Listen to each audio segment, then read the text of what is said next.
Hello everyone, my name is Lori Bradner and I'm with the Florida Aviation Network. And we are broadcasting live and in the clear from the Aerospace Discovery at the Florida Air Museum, located right here at Sun and Fun. And we are celebrating, I am amazed, 43 years of Sun and Fun. And we have had such an exciting day, ladies and gentlemen. We could not ask for better weather this week. It's been extraordinary. And I have the best job in the world because I get to meet just these fascinating, extraordinary people and talk with them. And today I have with me Miss Angela Leedy. Miss Leedy, thank you. Angela, thank you for being here. Well, thank you for having me. This is awesome. And one of the things I want to start with, because one thing, as we were talking before we went on air, I don't often get the chance to converse with women pilots. By just the virtue of the fact that you're a woman, you are an inspiration. You're an inspiration to me. Thank you. You're an inspiration to those students. I have to ask you, because I'm interested, how did you get into flying? There's a story. I know there's a story. There is a big story. Okay, I love it. We love stories. So what is your story? How did you get into flying? In all honesty, I did not know anything about general aviation. I had an extreme fear of flying, an extreme fear. And I had to see my daughter graduate basic training in San Antonio, Texas. Okay. And I got on an airplane. To make a long story short, it didn't end very well. I took a bottle of Jack Daniels and some Xanax and got off the plane, and it ended up in a mess, and decided, I have to conquer this fear. I can't keep doing this. A friend of mine had a husband who was a pilot, GA pilot. I have no idea. Right. She introduced me to him, and they started to try to warm me up in a small airplane, which I had no idea. Again, and I emphasize that because 3 miles from my house is an airport that I didn't even know existed. Wow. I wouldn't know that. I had never had aviation background. Right. So, again, long story short, this fear of flying led to another gentleman who had a fear of flying, and I was introduced to him. And what he did was he researched like the safest plane, and and he was also an instructor. Okay. And so he took me up flying, and it happened to be a Super Cub. So hence my airplane. Yes. And we went flying, and it wasn't as bad. And then it was something I just overcame. And he just said, look, if you really want to learn to fly, then he sent me to Damien Del Gaiso up in Andover, and who's very well known. And so he did my training, and then I went and bought the safest airplane and decided, you know what? I mean, I'm the kind of woman that I walked in there, high heels, a fur coat, and they just, really didn't take me seriously. Well, you know what? We know that anything men can do, we can do better in heels. And it doesn't matter what you're wearing. Exactly.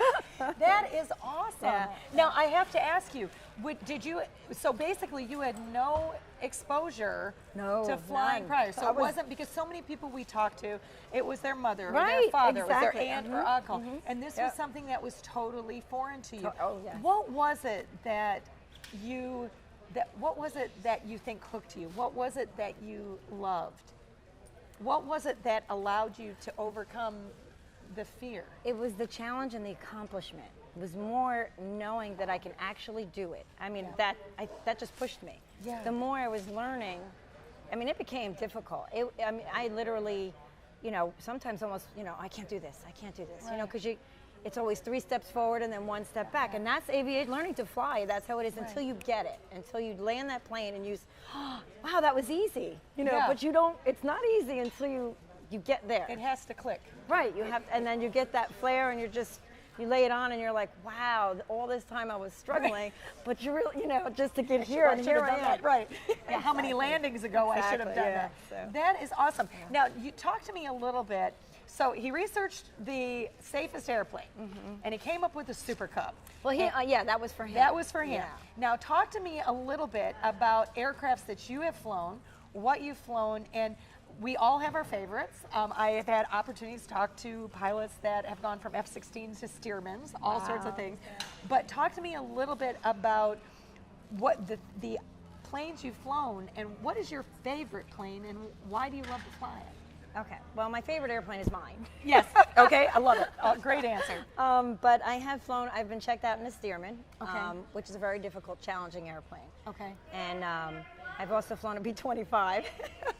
Haven't landed Are it you though. serious? Yes, yes. I was very fortunate to have. You're that. my hero. No, not really. I was just like, I was extremely nervous. I didn't even know I was going to do it. And, how did you get that opportunity? I don't mean to interrupt you, but because that is extraordinary. I was very grateful. Mr. Larry Kelly had offered to take me, with his crew and learn of it. He knew my story at dinner one time, and he said, "Why don't you join us?" And I did, and wow, was that a learning curve?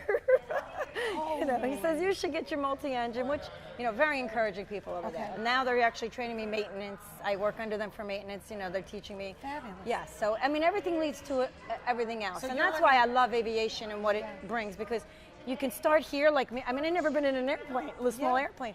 And here I am learning maintenance, and I'm flying to Florida, and it's amazing. That's awesome. It can go anywhere. Now tell us a little bit about your airplane. You said your favorite My is airplane, yours. yes. You have to tell us about your baby. And I'm sure your baby has a name, because I know Captain Judy Rice, hers is Chuck. She's a Grumman named Chuck. So you have to tell us all the dirt. Unfortunately, it doesn't have a name. It doesn't have a name. Not Okay, yet. you need to work on that. I am. Okay. It is a Top Cub. It is a Cub Crafter's Top Cub, which is very similar to a Super Cub.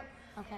It's a 180 horsepower engine. Okay. It's got the big 29-inch tires. It's got a climb prop, and it's a beautiful airplane. I mean, it's solid. It's heavy. Yeah. I took an 80-pound tent with me, and all my gear. I pack it literally to the back of my front seat, and it's just.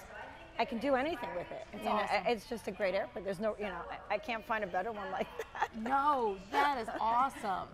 Yeah. Now let me ask you a little bit. I noticed that I wanted to talk with you because one of the things that you mentioned was the Hive.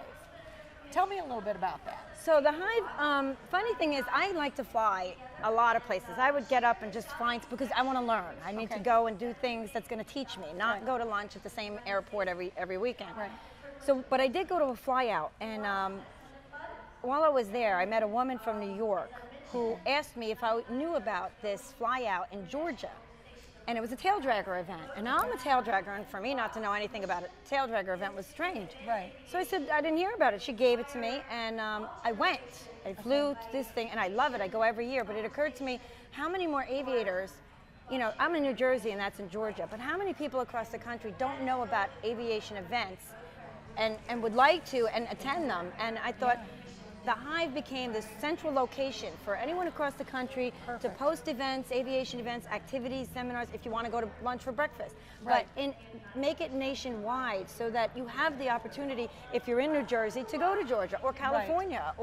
And so it's 175 members right now, and I'm trying to promote that because I would like, the more I have on there, the more people have access to, and then it becomes more successful. How do people access that? Because we have a lot of individuals.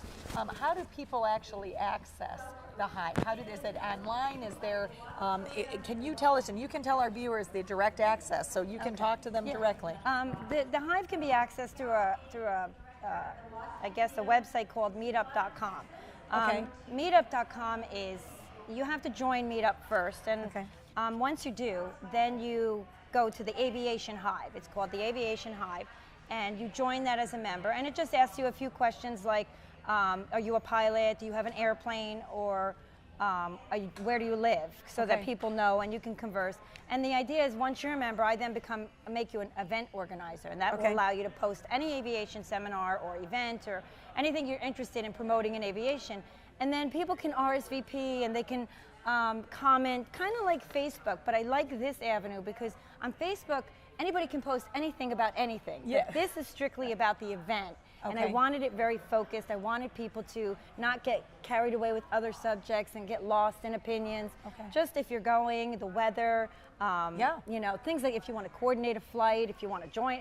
I always throw on there, if I'm going somewhere, I have an open seat. And it's a free. It's a free website and group. There's no charge. I do something really, really fun. Yes. I'm trying to promote people to post their own events, their own flying activities. So to do so, last year I do this in the seasonal weather, like between the summers. I was going to say, yeah. Yeah. I'm going to do because it you're out the based year in New Jersey. because I'm based in New Jersey. So, all right. But I will extend it. We need to get you to Florida. I know. What are you doing in New Jersey? I will need you down extend it. here. I will extend it eventually, but it's only a year old, the Hive, so I'm still building and building. All right. So the thing is, I have these contests once a month, and I try to find like sponsors who will donate like free rides or you know, things like that. So last year I did free ride in the B-25 and a free ride in a Stearman. And the contest was whoever posted the most events in the month would win that ride or that you know, whatever it was that the contest was. That's a great idea. Yeah, and you should. One guy, he wanted this B-25 ride so bad he posted 30 events, and that was fabulous. I mean, that's the idea. But that 30 events gave, you know, even one aviator 30 events or choices of what to do. Yeah, so it's really fun. I had a 100th member contest. That person won a free month in simulator, and so yes, it becomes fun and just, you know, like a family, although a big family.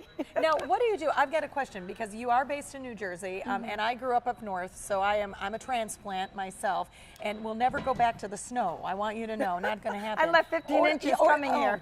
Or the gray. That's the worst part is the gray. What do you do when you can't fly? How do you keep your skills sharp? What do you do? Do you use simulators? Do you go to other areas? What do you do to keep those skills sharp? I fly. I fly all year. I fly. Yeah, last year was 130 hours. So IMO, and if I'm not flying, I'm planning a trip, or I'll go up. If I can't fly with the weather, like recently we've had a bad winter with winds. Horrible up there. Yeah. So, but I do take the plane up in the pattern to keep it running. More importantly, for the engine itself, I want to make sure it's running and in good shape. And then I'm always planning. If I'm not flying, I'm planning to fly. So I'm on my Hive and trying to organize and create different events to go to, you know, even as, I mean, you know, my next one is Kentucky, I think I'm going to now. I just did that yesterday. That's awesome. Well, and I have a question on the, and this is just maybe numbers, and I don't know if you have the answer to this. One of the things we noticed that, especially even here at CFAA, we've got a school here that is based around aviation and the field of aviation, both flying and mechanics, you name it, it's there. Yeah. Unfortunately, we're struggling to find girls. Yeah. It's still male dominated. How do you find the Hive? Is it mostly men, or are you attracting more women? And what would you say to these girls? We need more women in aviation, and whether it's in the control tower, whether it's weather, whatever it is, we need more women. What would you say to them to inspire them and to get them in? What would I say to them? Fly with me. Yeah. You know, if they flew with me, because I'm always offering that. I love taking people and showing them, you know, what it feels like, because that does spark interest. I mean, I take 15-year-old girls, and it's just, I have a picture of me and a girl, and she's looking at me, and I'm looking at her. And the picture it gives you such a satisfaction to see if you saw the eye-to-eye connection, she was just so, you know, in admiration. And that made me feel, and I didn't deserve that, but But what I gave her was like, it was incredible. I mean, it even makes me, you know. Yeah, that's awesome. So if you just, or fly with another female, or get to know female pilots, you know. Even if you don't want to fly, or if you have a fear of flying, trust me, you know, go to somebody who has a fear of flying, and, you know, like me, and I can, you know, since I have done it, I know what it's like, and, you know, they'll work with you. What do you say to them? I mean, other than fly with me, what do you say to them to actually get them in the cockpit with you? That usually does it, fly with me. And then if they're kind of questionable, I just, you know, I'll tease them, you know, well, you can do it, you know, or, you know, you kind of, oh, come on, you're beautiful, or you're strong, or whatever I see that they're kind of not, their confidence is lacking, I'll try to build on that. Yeah. And so it's really nothing specific. It's geared towards the person who's, the woman I meet, or the child. I met a woman one time, and she never flew. Older woman, and I was ecstatic about trying to take her up. Yeah. And I said, and I didn't know her for anything, and she was dying to go on an airplane. So I said, listen, you want to come fly with me? Has she flown? And before? She did. Okay. This was at a small little fly-in too, and I didn't, you know, I was just there as a person with my airplane, and she was so excited. Her son won a flight with one of the people in the contest. Right. I said, I'll tell you what, I'll give you a ride. It made me feel so good, you know. That alone, and I know that I did something for her. So, you know, I'm not sure she actually wanted. You know, at first she was kind of, you know, But she got in, she did it, and beautiful woman. I haven't heard from her, but I hope that she actually continued to fly. You never know. She may be out there. Yeah. Oh, she may be. You never know, because this is broadcast live, yeah. and you never know. Yeah. You don't know who's listening. Yeah. Now, what is your next step? Where do you see yourself? I have to ask. First of all, thank you for your passion. Thank you for your love. Thank you. You are an absolute joy to have on this show. I want to keep you here all afternoon because I love you. And by the way, I want to fly with you. Oh, so you're welcome I to. just want to tell you, I want to fly with you. But talk to me. What's your next step? Where do you go from here? Now, A&P, so you're learning the mechanics. What's your next step? Idaho. Idaho's my goal. Idaho, and then across the country. I want to land in every state, but I also want to go to Idaho to learn bush flying and mountain flying and real, backcountry flying. That's my Ever been to Alaska? Not yet, but I want to go. I'm supposed to go with a friend of mine, I think next year, and Okay. I want to do that trip. She does it every year, and it's a female and her husband. She's Awesome. a pilot, though. He's not even a pilot. Okay. So that's cool. Yeah. That is cool. And then take it around and come.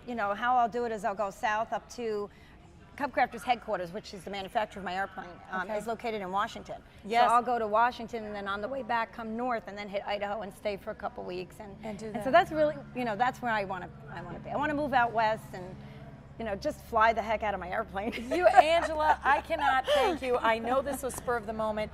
Thank you for taking your time to come in, because your passion, your love for flying.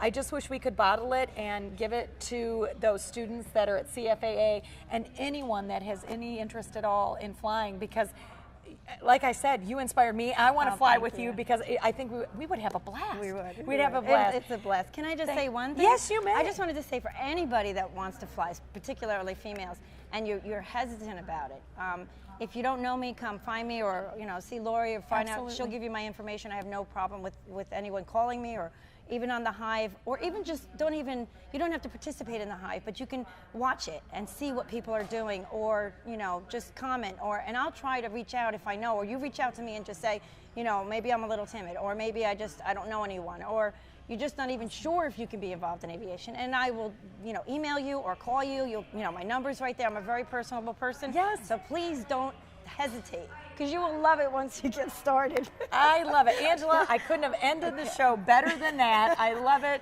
We need to bottle that. Please, ladies and gentlemen, what a wonderful offer, Angela, for anyone that is interested, even remotely, in aviation. My name is Lori Bradner, and I'm with the Florida Aviation Network. We are broadcasting live. We are in the clear. We are from the Aerospace Discovery at the Florida Air Museum. We're celebrating 43 years of Sun and Fun. And Angela, please promise me that you will fly back next year and that I can interview you again to hear all the great things you've done. Angela, thank you for being here. It's lovely. Ladies and gentlemen, I'm Lori Bradner with Florida Aviation Network. I forgot where I was from. I'm so excited about flying with you. Florida Aviation Network. We look forward to seeing you here at the 43rd Annual Sun and Fun.